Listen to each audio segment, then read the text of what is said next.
magaalada Sheerbi ee gobolka Karkar ayaa sanadadii ugu dambeeyay ku talaabsatay horumaro lixaad leh waxaana horumaradaasi ka mid ah dhanka waxbarashada, ganacsiga iyo dhanka dhismaha oo sanadadii ugu dambeeyay si kureysay magaaladu waxayna magaaladu ka mid tahay degmooyinka ugu waaweyn gobolka Karkar waxaana magaalada la aasaasay nus qarni ka hor waxayna magaaladu leedahay dooxooyin daaqsimeed bilicsan iyo tugo waaweyn waxaana xusid mudan waxaa ku yaala buurta caanka ee Samaysa Dheer iyo shanta mashax iyo goobo kale oo muhiim ah oo ku wanaagsan dalxiiska.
haddii soo qaadano dhanka ganacsiga magaaladu waxay leedahay goobo ganacsi oo aad u tiro badan taasoo markaa horumarka ay degmadu ku sii talaabsanayso sidoo kale waxaa magaalada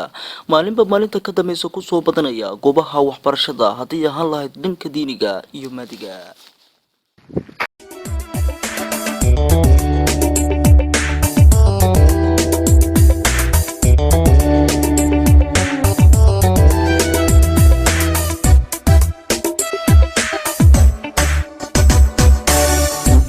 Guba noto guboni mohalelayo mandaqdi kunay kanti waxay qabtaba mantay godol mugo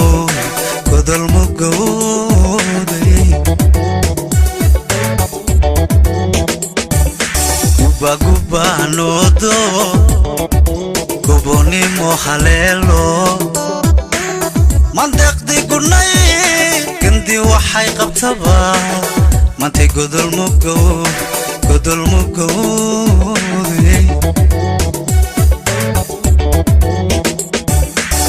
قبايو حلا مدان قبلو ليو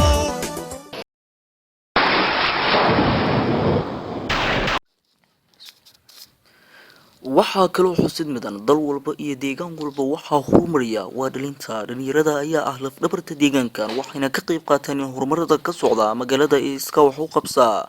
waxayna dal shisheeye inay qaxooti ku ahaadaan waxay ka doorbideen inay deegaankooda daryeelaan.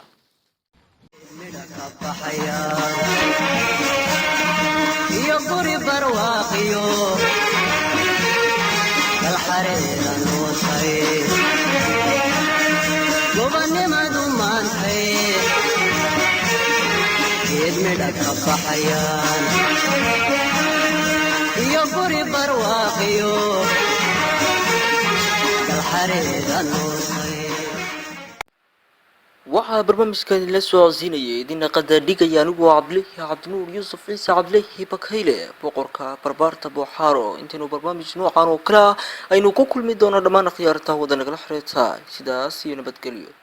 isma dhaaf.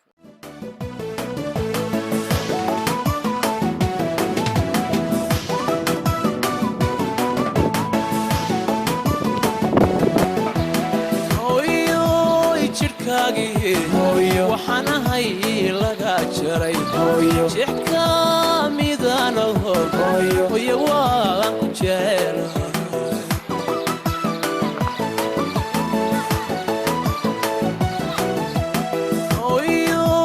jirkaagi